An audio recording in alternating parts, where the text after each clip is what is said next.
Angela writes, "You are an absolute idiot." Yeah. That was a Singer 401 Slant-O-Matic, referring to the sewing machine. It would have fetched between $200 and $400 on eBay. That's good. You could have sold it and used what you got to buy a lathe. I cried all the way through the video. If I could reach through the internet and smack you in the forehead, I would knock you out of your snow boots.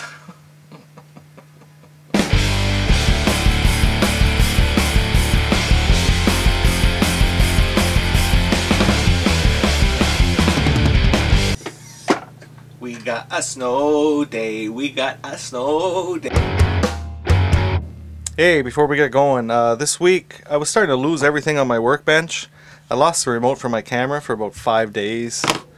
And little pieces were just starting to get away from me. So I went out to the garage, I got a few tools there and some old scraps of wood, and I built myself Workbench version 2.0.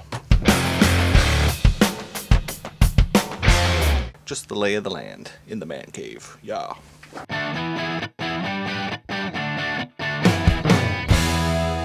The first thing I am going to do is cut these in half. And much like the studio scale version, I'm going to just attach them individually.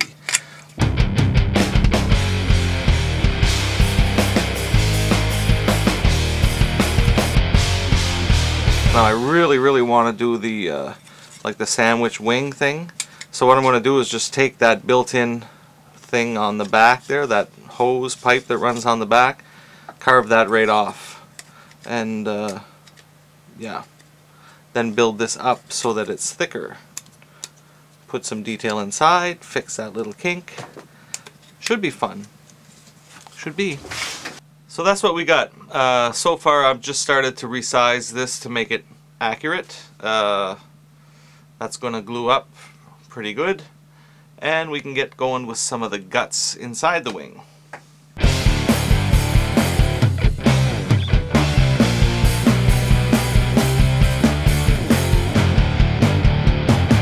So what I've done, I built up a wall here in styrene, little shelves there, just to hold it, another thin piece of styrene, and what I'm going to do is fill that in. Right, Jack? Ooh. Anyways. Okay. So, oof, it's hard to hold this. So that's going to be solid like that.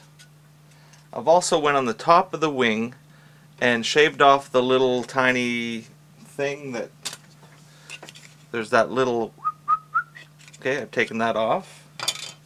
And taken off the gun holder things, and right, so now you've got kind of a more accurate inside wing that's going to go over a more accurate underside of the top side wing. Follow me there? I don't think I follow me.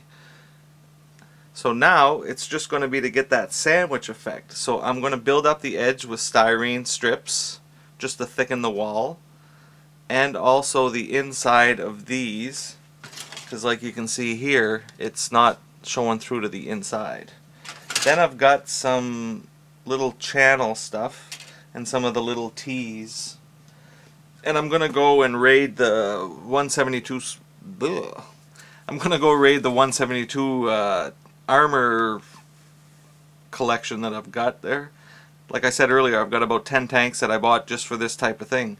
So I'm thinking maybe the links off of a track would be kind of close to this. It looks like that might almost have been what they used. So anyways, we'll get to that. If I can get 4 the same, then I can do that without having to cast, because 16 hours or 8 hours to wait for the mold. For this, I don't want to wait that long. Yeah, so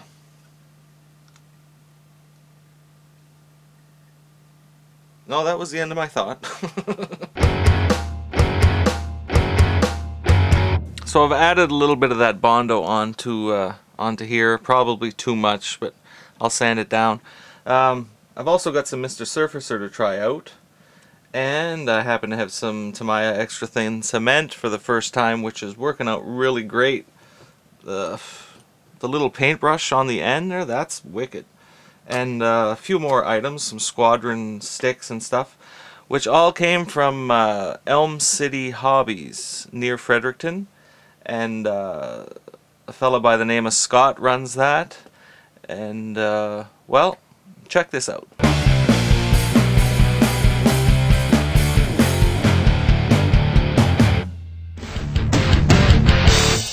So this week's tip is kind of like a do-it-yourself tip.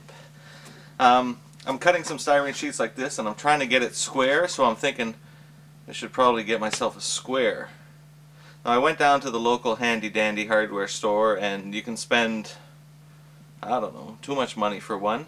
Then I thought about these things.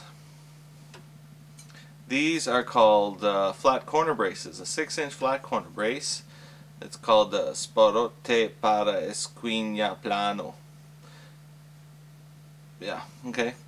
This was $2 and change, and basically it's a square with a nice metal rule to cut on. The only catch I found, in the middle there's a rounded inner radius, so I took that on the scroll saw and just got rid of it. Just kind of notched it so it's square. You could probably use a file too or anything, but for $2.50 you get a nice 6-inch square that's well, yeah, square. That's pretty exciting.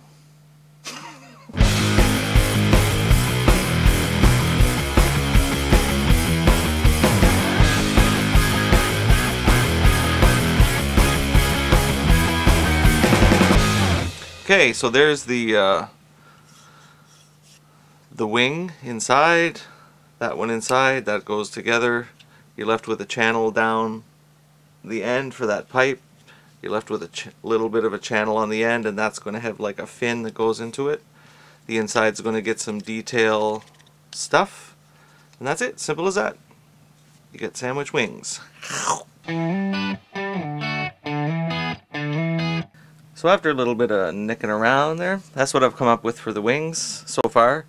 There's a little bit of more detail. I love detail. It's fun. And yeah, so just some channels and some styrene, and I did use 172 tank track right in here. It's not totally studio scale accurate, but it really looks the part, and whatever, I got lots of it kicking around. Yeah, so a few more little greeblies in there. Greeblies are fun, eh? So yeah, I'm starting to think I have lost my mind a little bit. I think I got a bit carried away, but here we go. I'm working on the thing that holds the guns on. Okay, I had a little bit of photo etch stuff, so I threw it in there. We'll call it a Red 6 modification. And the belly again underneath. So that's where I'm at. Now I'm going to put that tube down the back of this here wing.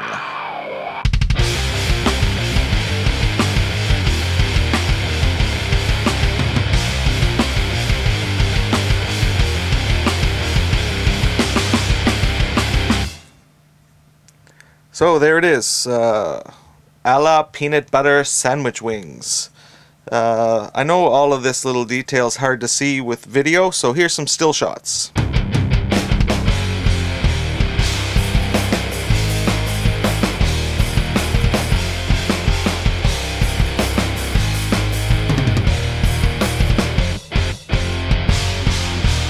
So now I'm going to go and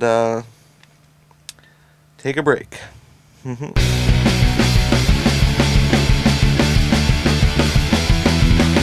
Thanks a lot for watching, Scale Model Addict. That's going to wrap up another week. I know this week was kind of boring. I don't know. Not terribly funny. I know I haven't shot anything that was all that funny. But I've been building a model, right? There's nothing funny about that.